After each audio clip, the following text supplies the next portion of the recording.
In 2018, Nemesis was first brought to Kickstarter, a flagship game by publisher Awakened Realms from the mind of Adam Kwapinski. Featuring frantic escapes from spaceship horrors, anyone not paying attention to its gameplay might have written it off as a copyright-distinct homage to a notable science fiction franchise. But by the time it had raised over £3 million in funding during its first campaign, the signs were already there that Nemesis would hang around in the consciousness of miniature board gamers for some time. Unlike many of the bloated, crowd-funded games in its midst, its arrival in the homes of backers only increased its popularity. Fast forward to now, and Nemesis has hatched a sequel game, multiple video game interpretations, and at the time of writing is still ranked as one of the best 25 board games of all time on Board Game Geek. And boy, I cannot tell you how long I have waited to get this game on the channel. With the third and final instalment of the Nemesis board game series coming to Kickstarter this year, what better time for us to return to the game that started it all? Welcome to the Starship Nemesis.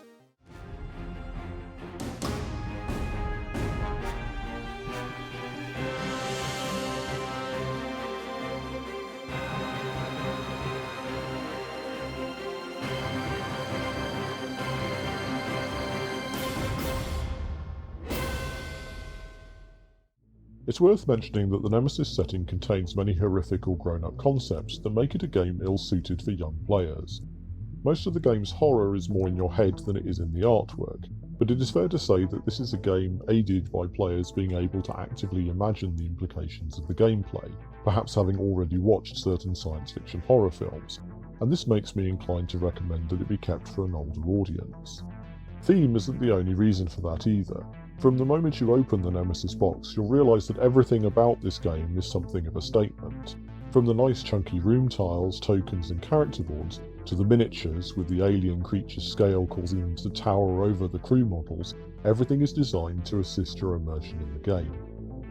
A particular highlight is the scanner, which will be used to reveal whether you've become infected during the game, and it's just immediate fun to use compared to the other possible ways of representing this concept, such as a random token draw.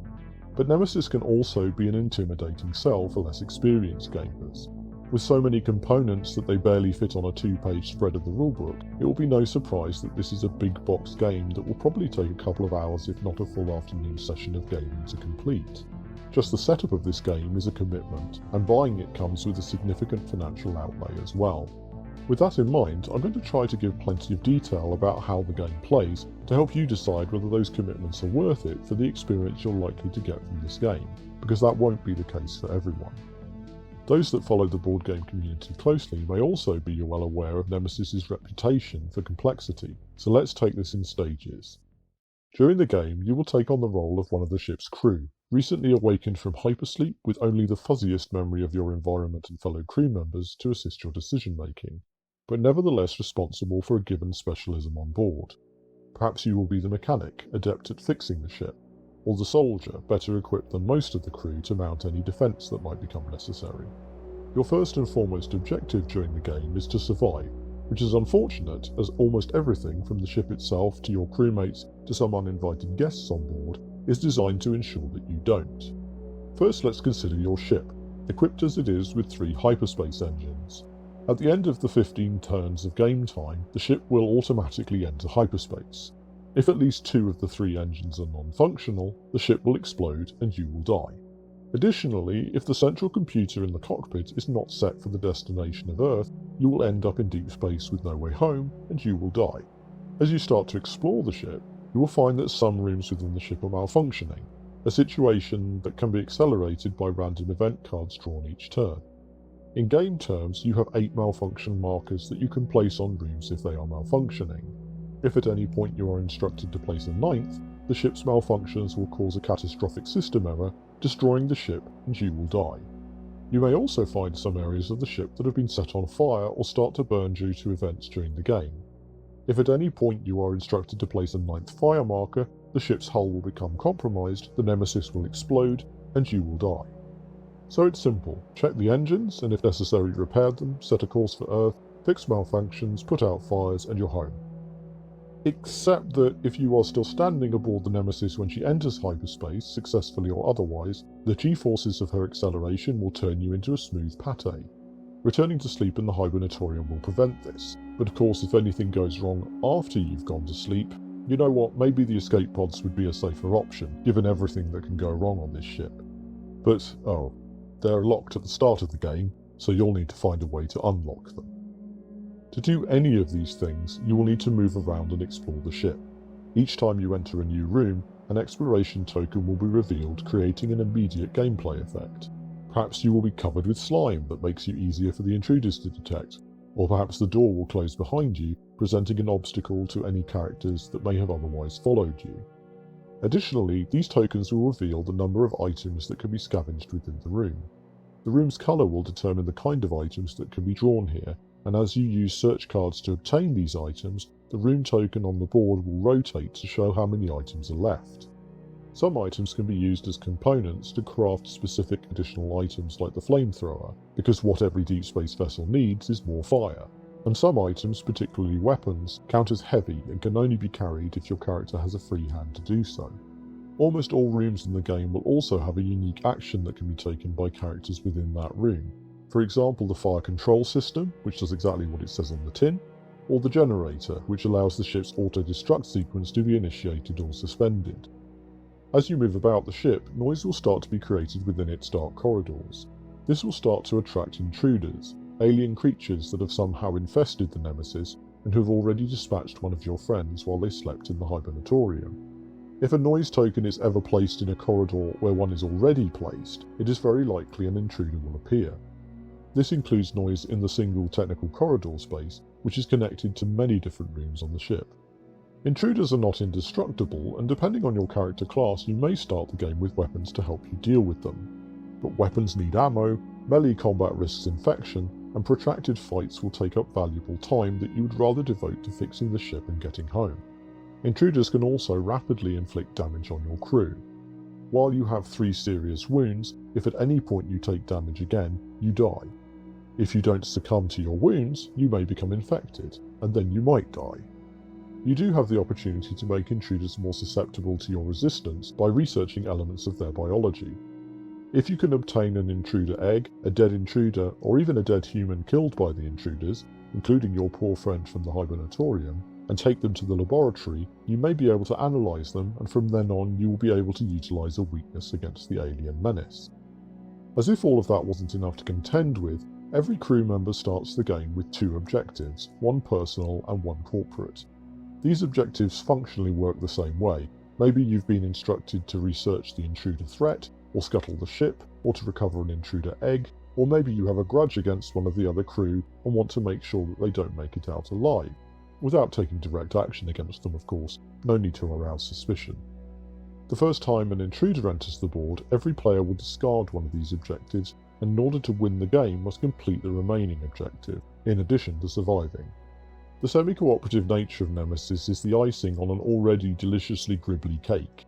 Working cooperatively significantly increases your odds of winning the game, but because objectives are almost always hidden information, you can't trust that the other players have your best interests at heart, even if they claim to have one objective or another. Maybe your objective says go to Earth. Telling this to your fellow crewmates could be a critical error, allowing someone with the objective to destroy the ship the opportunity to counter your efforts. But if your objectives don't compete, then you might be able to help each other achieve both your objectives and get both of you out alive. Similarly, noise is not generated when you move into a space that already contains another crew member, or an intruder, but to hell with that. So moving together reduces the likelihood of noise triggering the appearance of an intruder, and improves your odds of defeating one.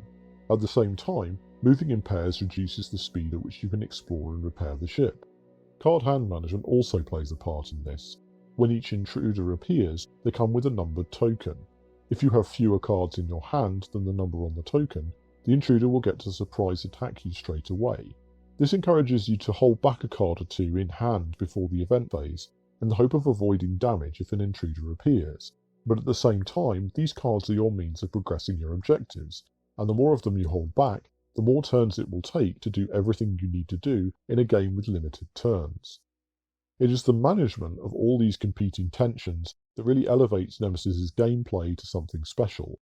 Your characters are in a scenario where being cautious can be as dangerous as pushing your luck. So let's talk mechanics. How do you achieve any of this? Every player in the game starts with a deck of 10 action cards, and each turn draws a hand of 5. To undertake a given action, you must discard one or more of these cards. Some basic actions, such as moving, shooting, or trading, are always available to you in exchange for cards. Then there are some cards that every player possesses in their action deck, such as searching or resting, and each character class also has a number of specialist actions, unique or variable to them, which reflect their skills in the game.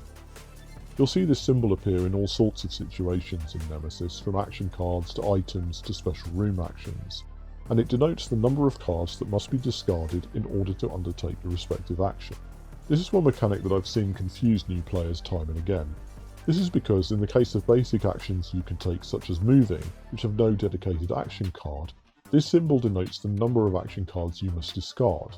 However, if you are utilising an action that is written on an action card, the number in this symbol shows the number of cards that must be discarded in addition to the action card itself.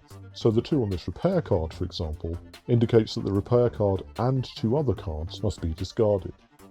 Each player will, in rotating turn order, undertake 2 actions, and then play will pass to the next player. Once all players have taken 2 actions, the first player will take 2 more, and so the cycle will repeat. If at any point a player is unable or unwilling to undertake 2 actions, they must pass their turn and will take no further action during that turn, but they may at this point discard cards from their hand. This can be useful to shed cards you don't think you will need next turn, and also to discard contamination cards, which can be acquired through various mechanisms, but most notably through melee combat with or injury from intruders, which can start to gum up your action deck as they cannot be used to take actions and are difficult to remove from your deck safely. Once all players have passed, the event phase occurs following a strict sequence. The time track will advance, any intruders in combat with players will get to attack them, any intruders in rooms that are on fire will take damage, then an event card will be resolved, which will dictate how the intruders on the board move and will then outline a particular event that takes place on the ship. Perhaps fire spreads, or a malfunction occurs, or the threat of the intruders escalates in some way. After this, an intruder token will be drawn from a bag of tokens, and this will also result in variable effects on the game, from noise being generated to the sudden and unwelcome arrival of the intruder queen.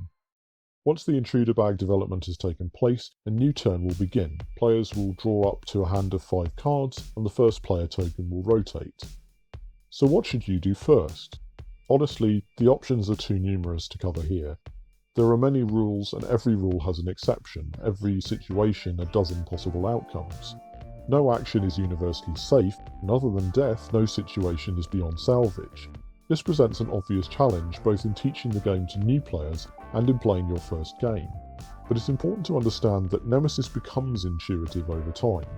Once you have a few games under your belt, its internal logic starts to make a lot of sense, and you start to be able to make better use of the tools each unique game presents to you. In that respect, the idea of waking up on a ship with no memory of its layout or status is a genius conceit, considering that it is likely to be very representative of your game experience during your first couple of games. There are so many rules and so much content in the game that you're going to miss opportunities and make suboptimal plays. Maybe you'll fail to weigh the risk of that contamination card, or stay on the ship just a few turns too long, or you'll head to the surgery expecting it to heal you when this is in fact the role of the emergency room. Your adversary in these opening games includes the game itself and your understanding of it, not just the intruders, and I can see how that might put people off, particularly if you're joining a group of far more experienced players and are therefore at a disadvantage at the start. I also don't think the experience of new players is particularly aided by the rulebook, which I personally find very counterintuitive to navigate once set up and the basic turn sequence are out of the way. Maybe it's just me, but I frequently find myself unable to locate a rule I know I have read, but for some reason is not in the section I'd expected it to be in. Sometimes the rules cross-reference themselves really well, but other times rules you'd expect to be directed towards are left for you to find, and in a game this complicated that is a real flaw. Even once you have enough playthroughs under your belt to have a better instinct for decision making, you will still find yourself checking rules and room effects, reading the FAQ, and generally encountering interactions you haven't seen before. This is a game packed with content and you won't see it all every playthrough. In fact, I'm still seeing items pop up out of the card decks every once in a while that I had no idea existed. It is also very easy to misread or misremember key mechanics while you are trying to keep the game moving forward. So Nemesis's reputation for being among the heavier game experiences out there, difficult to learn and a challenge for casual gamers, is all completely justified. But it's important to note that these things are also Nemesis's greatest strength. Nemesis isn't a couple of mechanics slung over a familiar premise, but rather a fully realised and interconnected sandbox. There is no single path to victory, and the way each game is generated and plays out will mean that no game is the same. Lots of games can claim that. Today you're after counter green instead of counter blue, but few games have the breadth to continue feeling unique after your 10th or 15th game. There's a reason that after all this time, I'd still play a game in Nemesis with anyone, anytime. The game also deals rather nicely with the perennial issue of what to do with players that are eliminated partway through the game. For a start, the first time a character dies, the game accelerates the conclusion of the game by unlocking all the escape pods, which can create an easier means for the remaining and now depleted players to escape. The in-game explanation for this is that the ship's AI detects the death and commences emergency procedures, although what this poor soul did for the AI not to consider their death worthy of those procedures is one of the great unanswered questions of the game. The game also includes the option for the eliminated player to assume control of the intruders to some extent if they wish to do so. Their control is not complete.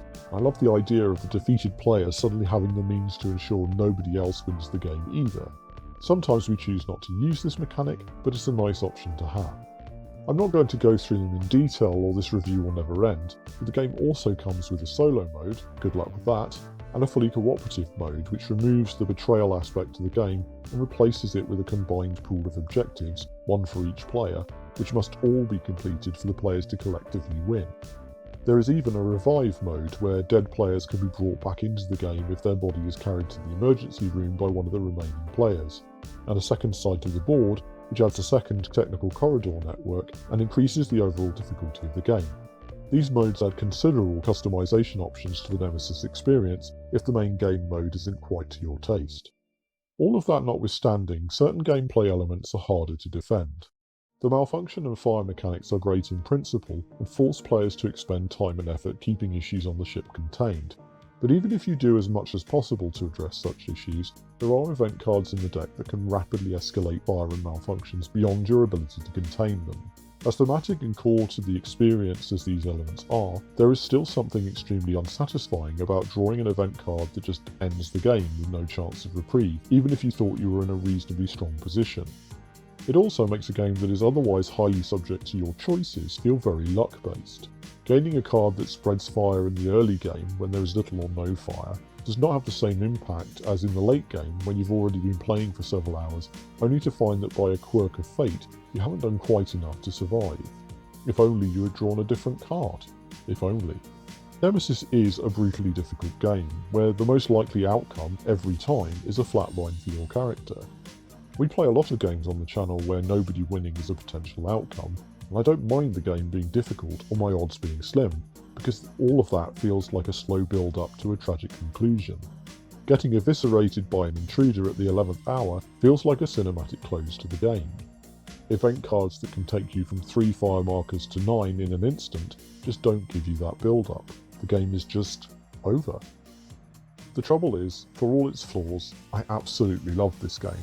For every flawed mechanic there is another that is perfectly polished marble, from the way the game bogs down your players in treacle they have to deal with but don't have time to deal with, to the seemingly endlessly diverse item decks. It may be a complicated game, but it uses that complexity to the benefit of the game experience. The alien threat also feels so dynamic and narratively interesting. It's all cards and tokens, there's no intelligence here, and yet so many times I've seen the engine of this game make an intruder stalk that one player who just should be the first to die, or make the Queen disappear into the vents, only to reappear at the game's climax in the most inopportune but completely satisfying moment. And there's nothing like beating the odds and surviving the game, but I think Nemesis delivers something more impressive than that. There simply aren't many games I've played where you can derive as much satisfaction from having your backside handed to you in the soup bowl that used to be your skull, as from winning. For Nemesis, that's essential. You are going to lose a lot, and you won't care because you'll be too busy crowing about the moment where you did that cool thing, or thought you had narrowly escaped only to have your hubris hilariously exposed for all to see. Much of this comes down to the epic story that every game of Nemesis manages to play out. I've played dozens of games of Nemesis at this point, and every one felt new and fresh, and I haven't even got as far as the expansion content or its lockdown sequel yet. I don't remember how every game of Nemesis I've played ended, but I will never forget the moment the scientist, with 2 broken arms, somehow headbutted, presumably, the Queen to death, or the cold betrayal of a sibling walking away from their beleaguered crewmate just because the corporation told them to. This game gets described as Alien the unofficial board game a lot. I just don't think that's fair. That suggests that this game is somehow derivative of that one franchise, and of course it owes much of its appeal and pulls some of the best moments from that series, but it is just as influenced by a host of other science fiction horror movies and distills these inspirations into an experience that is entirely unique. If you like big, immersive, tense, horror-themed games that you can play again and again without the game getting stale, I honestly can't think of a better experience for you than Nemesis.